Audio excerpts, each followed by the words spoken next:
if you're like, I want to make $10,000 a month, like, why not make $1 million a year, right? And make it so ridiculous that it snaps all of your decisions and your thoughts. So like, is this what that person would do, right? I want to make $1 million and I want to donate $200,000 of it to charity. And it's like, is this what that kind of person would do? And then you'll start realizing like, hell no, it's not. Like, I'm not showing up as the person that I said that I want to be. So do I want to be that person or do I not want to be that person? And that's super powerful, and it keeps us congruent. We have an intense human requirement for congruence, and we live in an incongruent world right now, like what we're being told and what we're being shown and what is different. And so like, people are unhappy. They're deeply unhappy because we have this driving psychological need for congruence where things make sense. Hey, I'd like to give a special shout out to the sponsor of our show, the Makeover Master. I can't say enough good things about them, as they've done a ton to help grow our show and support our mission through their branding and brand strategy help. Honestly, I wouldn't be where I'm at today without them. Here's the deal. If you run a business and you want more awareness, leads, and sales, everyone out there is telling you that their strategy, tool, or tactic is the magic pill that will give it to you fast and easy. But these quick fix solutions don't work for most, because most businesses are either missing the foundations or they're out of order, and the foundations are what make all these online strategies work. Well, I have some awesome news for you. Because of our sponsorship with the Makeover Master, I'm able to give you their $997 foundations course for free. I've been through this course myself, and it is packed with so much value, and it's unlike any other course out there today. You can get through it in less than a few hours, and it will completely transform your perspective on what really matters and why it matters when it comes to having more success with your business online. If you go to the show notes of this episode, our sponsors page, or visit erikallenmedia.com/foundations today, you can get access to the course completely free. And I'm not really sure when this free offer is going to end, so go to erikallenmedia.com/foundations and get your free $997 gift from me to you.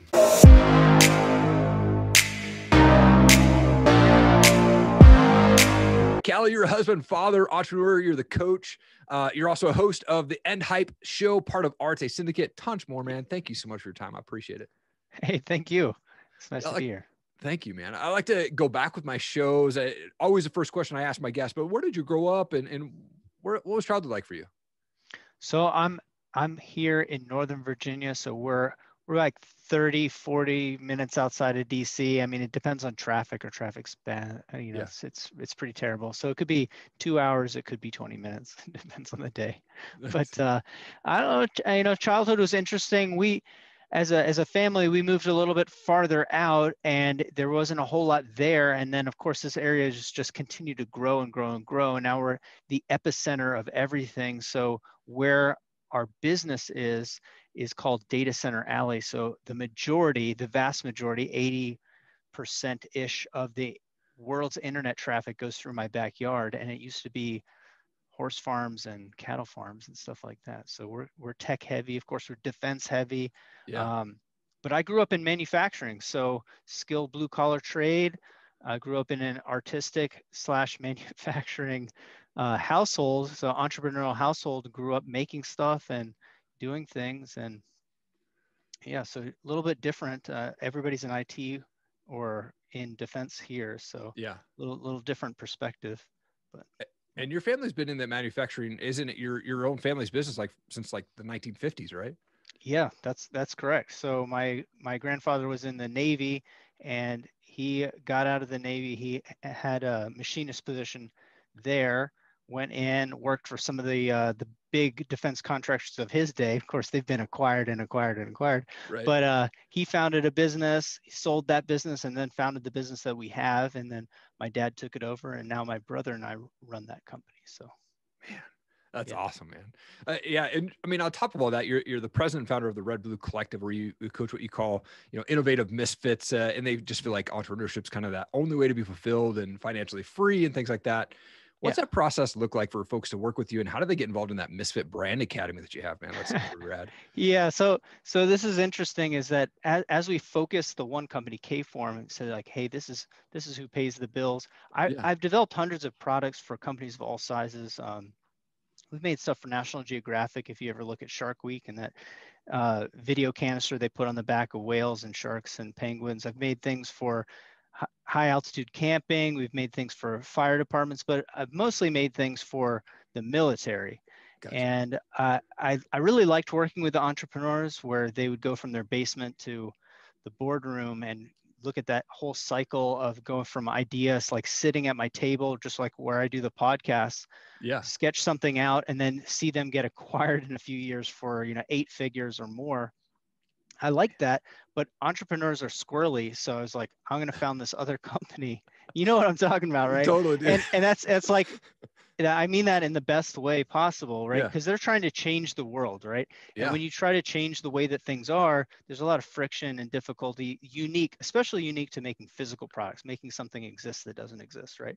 So I founded Red Blue Collective to kind of package up all of my experience over on that kind of big boy manufacturing level, sitting shotgun, seeing all those successes and failures and all the fun stuff that people do, and then say, hey, we're just going to offer that to startups and entrepreneurs and get out there. And so we've done that in a couple different capacities over the last 5 years, spoken at anywhere that would take me. So national events, spoken at the USPTO. I've spoken at all the local universities, couple places, of course, no place recently. So I've been taking that online with the podcast. And just talking to people like yourself, talking to people in the syndicate, and just helping where I can. And having all those conversations led me to spin off Misfit Brand Academy. So NBA is just a little jab at those, fancy fools, right? Yeah, totally, dude. I love it, man. It's such a cool name, man. So just as an aside, like, I try to keep it on the level, but like I have this personal mission, and this is an us versus them thing. There's a lot of puffery in the world. There's a lot of puffery in the startup world, in the business world, in the entrepreneurship world, of like people that have done it once and then they're saying this is the way to go. But that's just survivor bias. There's a lot of fancy people with degrees and certifications that have never done anything. There's a lot of like bankers that invest in companies and then pretend like they're entrepreneurs. There's a lot of just nonsense, right? So that's why I have the End Hype podcast. That's why my whole brand is like, we're brilliant misfits. We're people that don't really fit in. Like I had to fail through college a couple times before I got it right. I never really fit in school. I was always trying to do my own thing. And that serves me really, really well today, because I'm the guy, I'm the nerd that other people hire to go figure stuff out, because I was always the guy who wasn't doing what I was supposed to and learning my own stuff, right? So it serves me well today, but everybody gets it immediately. They're like, that's me. I'm a brilliant misfit. I'm like, well, of course you are, because otherwise you'd love your job. You'd want to stay there. You wouldn't want to go through the pains and the wins and the ups and downs of being an entrepreneur. You'd just be happy, like, just chilling, right? So Oh, it's so true, man. Like I've always felt like I've had this entrepreneur spirit in me. I started mowing lawns at 10 years old, like, had my same clients for 2 years in a row. And, then after that, it kind of got crazy in my childhood. But like, I've always had this thing where I'm like, I just want to be my own boss, man. And I still work a 9 to 5, but I'm blessed to work for a small startup, and I get to kind of be flexible with jumping on a podcaster in the middle of the day. But I'm the same way. Like I worked so many jobs in my life and throughout my career. Like I always just got bored with them. I'm like, dude, this is not what I'm supposed to be. This is not what I'm passionate about, man.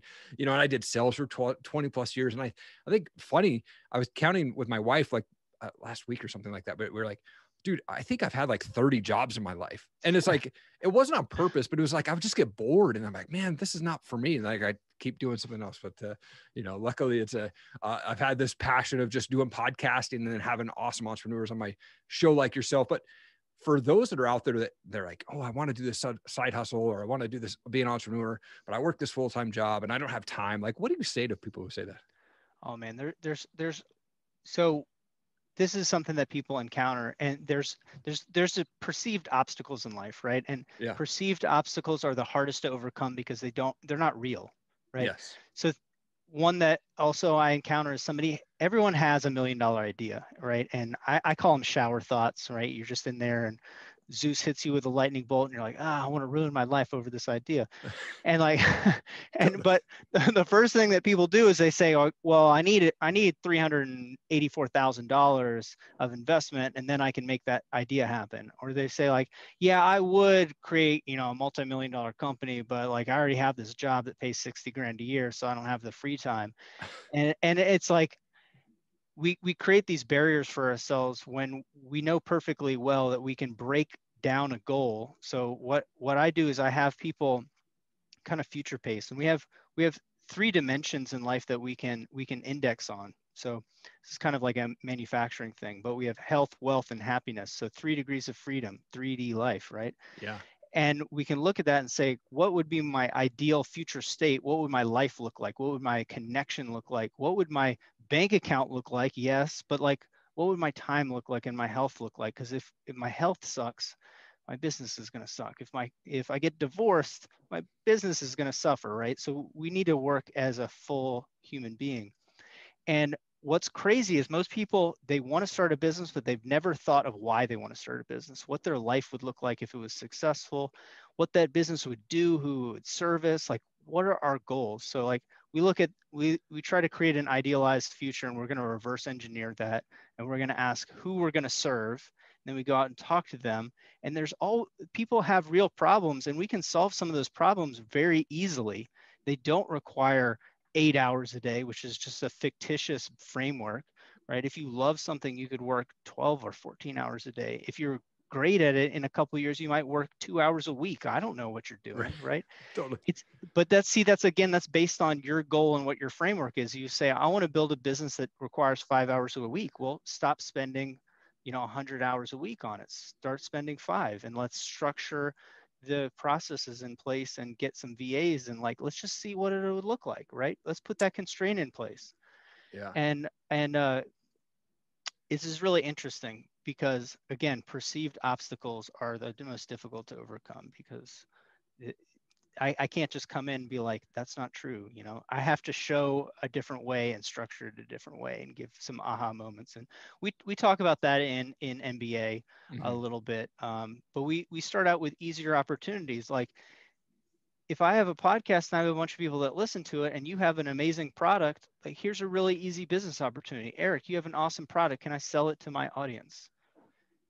And you're like, hell yeah. Yes. Yeah. Like, nobody says no to that, right? Right. And yeah. and I'm like, my audience likes Erik. I'm going to introduce my audience to Erik and his products. And like, I'm going to train my audience to start buying from me.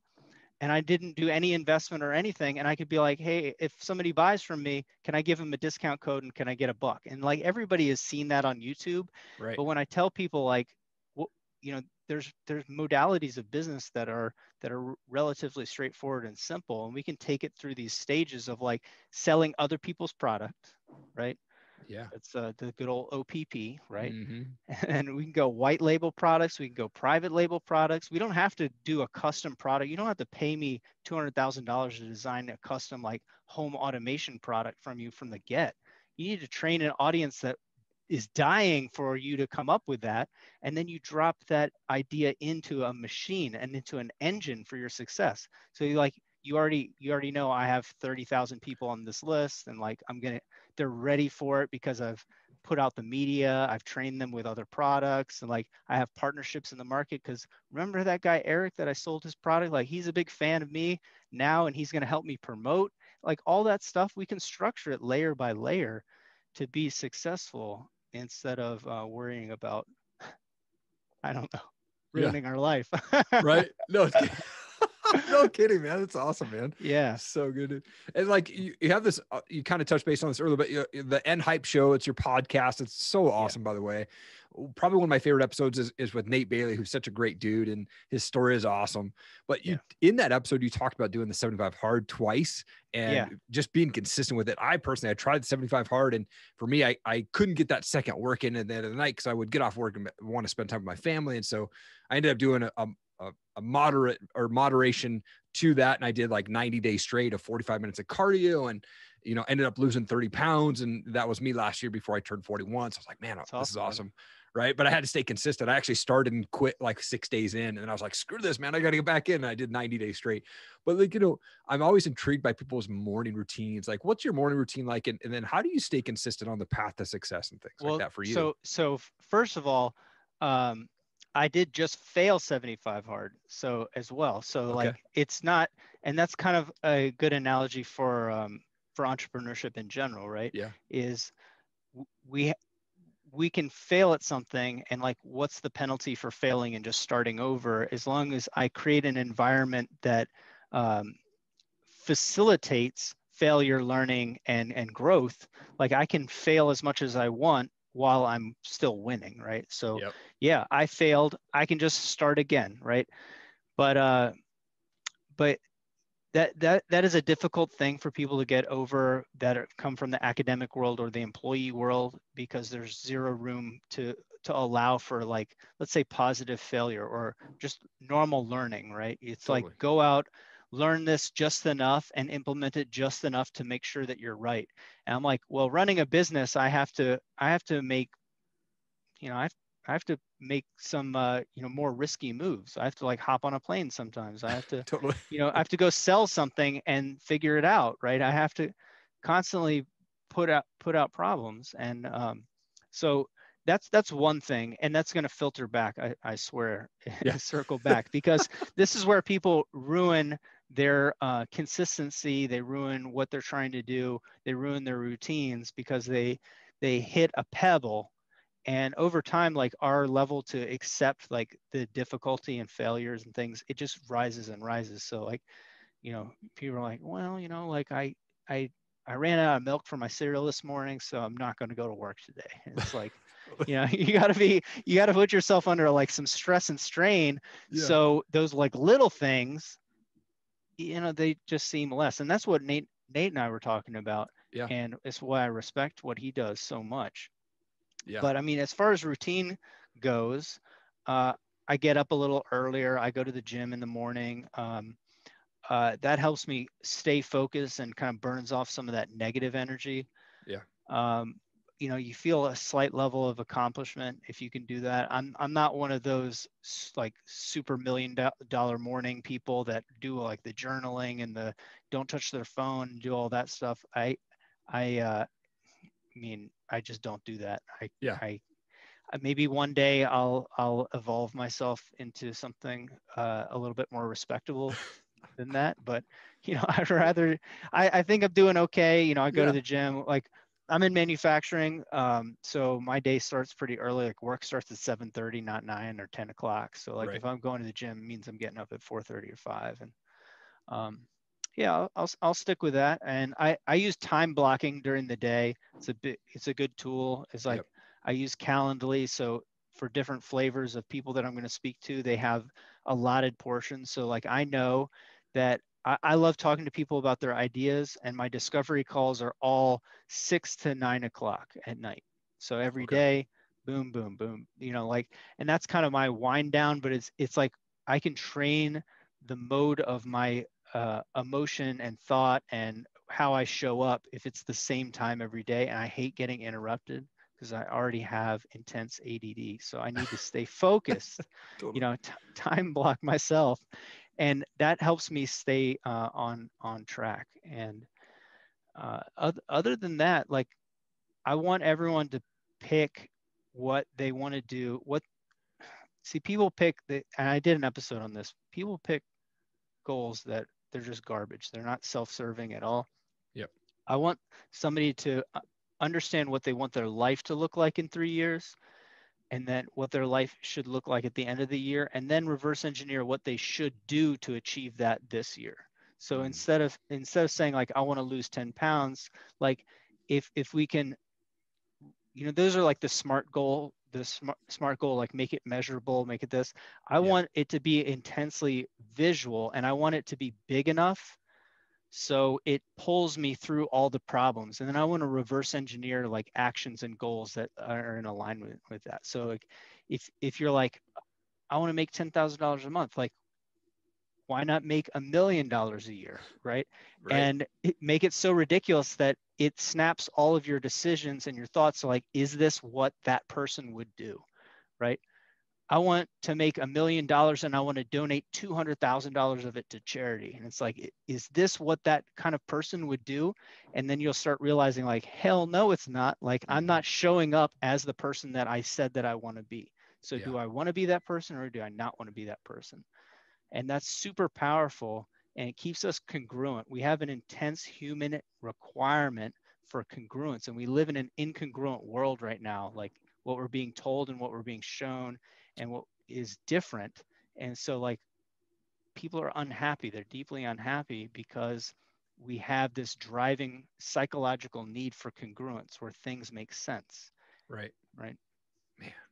Dude, I'm with you. I'm an early riser as well, man. And I think just being consistent is all about like having that routine, sort of like, you know, you have the time block, and that's what I do. I get up at 4 a.m. 6 days a week myself. And so I'm up and, you know, time blocking the first half hour as photo, you know, editing for shows. And the next half hour is reaching out to guests. And the next half hour is, you know, listening to Clubhouse or, you know, listening to a podcast or, you know, things like that, man. That really helps me just get my day up and going, man.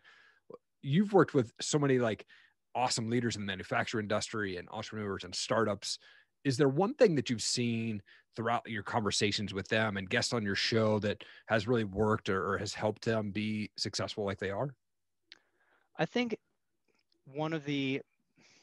something that I realized about myself, and then I've seen this mirrored in other people, is that people that are successful, they stop trying to be the smartest person and they try to be a more helpful and connected person, right? And that's a big deal. And I have to say that like having the podcast or even having Clubhouse is really up to this onto another level. But I spent 10 years in product development, and this is because I started on that so young, trying to be like smart, you know, like, oh, I'm going to be smart. And I realized like to get to the next level of success, like I had to be more of a connector and more of like almost like a therapist. Yeah, if that makes sense. totally. So I really went deep into more of personal development direction versus like becoming a better engineering mind or a better inventing mind, you know, better at using CAD to draw, you know, instead of going farther into that hole, I kind of went into the more the human aspect of it.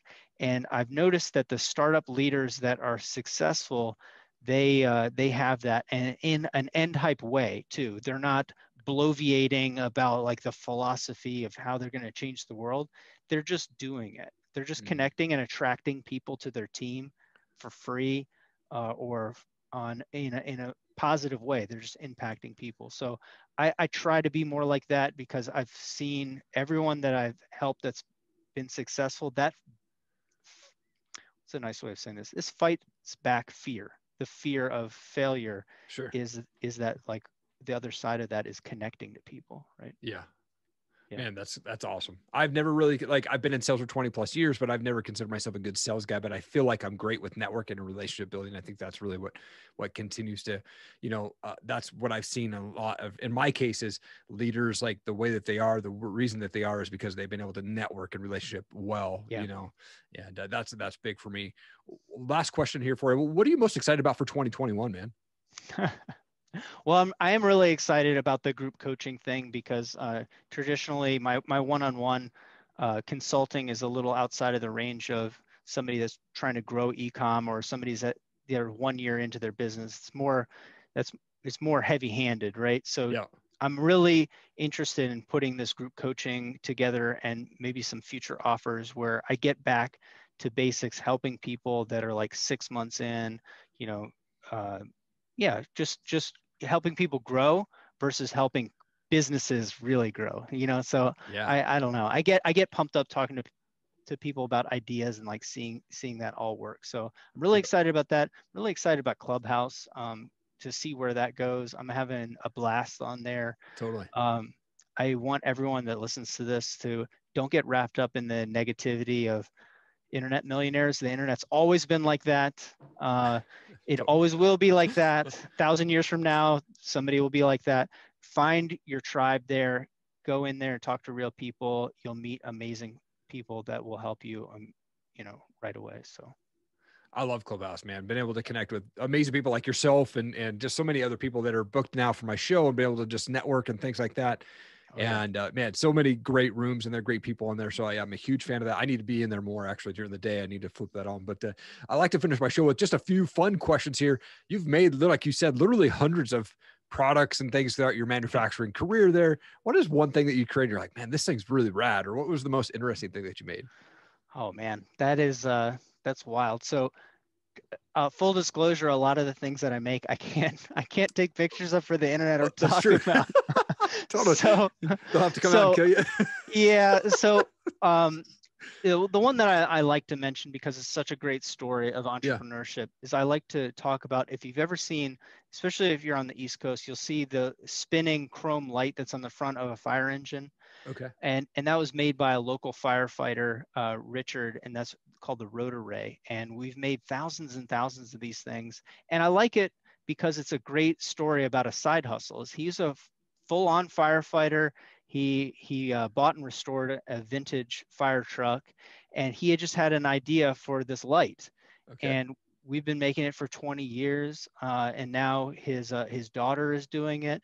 And it's like he sold millions of dollars worth of this thing, and it was just his side business. So like I every time I mention it, people are like, oh, I've seen that, or I've seen that. Yeah, you've seen it in every TV show, you've seen it in every movie, you've seen it on the street, you've seen it hundreds and hundreds of times. We make it here in Sterling, Virginia, and it's just a local guy doing, that's his side hustle. Come on. He was a firefighter, so he knew exactly what was needed, and he designed it, he hacked it like in his basement, and then he had somebody like us make it for forever. So good, dude. People need to be tuning in to Butter's Business Daily or Tip of the Day, right? I mean, this is absolutely amazing. I love your dog, dude. Yeah, I try to keep it light, because we're in a really serious space here, as people, and I'm like, I want to just give you that little clip, and it's almost a jab at the I call fortune cookie consulting, where people say like a little soundbite. So I want the soundbite to make sense. I try to make the caption a little bit more value, but I want to grab people's attention. They see my silly wrinkly dog, and hopefully they'll stay in. They'll stay for the medicine after the sweet, right? Oh yeah, absolutely, man. I love them, dude. And I'm a big fan of that dog. And I'm like, we don't have a dog yet, but I'm like, man, we need to get one of these. And I love them, man. Last question for you. I'm a music guy, so I love to ask this question. What's a favorite type of music for you? Or do you have a favorite band that you like to listen to? Oh man. Metal will never die. Metal? Yeah. So, nice. I have this distinct memory of my friend giving me some Ozzy Osbourne and Pantera CDs nice. Forever ago, and I listened to it and I was like, so this is music, this is it, because it just clicked with me right away. And there's some other things I really have always enjoyed. David Bowie, I think that's great, and it's a huge influence on those things. But yeah, I always go back at the gym. I listen to a lot of Dio and like Manowar, and like I just like cheesy 80s metal a lot. But thrash metal is like, that's a place in my heart. So. Oh, that's awesome. I got to see the original Black Sabbath on tour at Ozfest. I think it was like 98. It was their last tour like ever together, supposedly. And I just remember being up close, and they had like the teleprompter for Ozzy for his own lyrics, which I thought was really funny at the time. Yeah, it's phenomenal. Yeah, I caught that locally as well. It was great. Yeah. But yeah, he's the king. He's the, he doesn't get any better. Right. Him, so. Absolutely, man. Kelly, this was such a great show, man. Thank you so much for taking time out of your day and joining me, man. You are an absolute world changer, man. Thank you so much for what you do with your podcast, manufacturer business, man, and talk with entrepreneurs. And man, just keep doing your thing, man. I really appreciate taking the time. I appreciate you, brother. Thank you. Thank you so much for watching the show today. I appreciate it. If you could, please leave a rating and review on our Apple podcast. The link is down below. That helps us get our message out, get the show out, helps us get ranked out there on the Apple podcast. Also, leave a comment below, man. I'd love to know what part of this show made the most impact on you. I respond to every comment on there. And please share this video, whether you're watching on Facebook, Instagram, YouTube.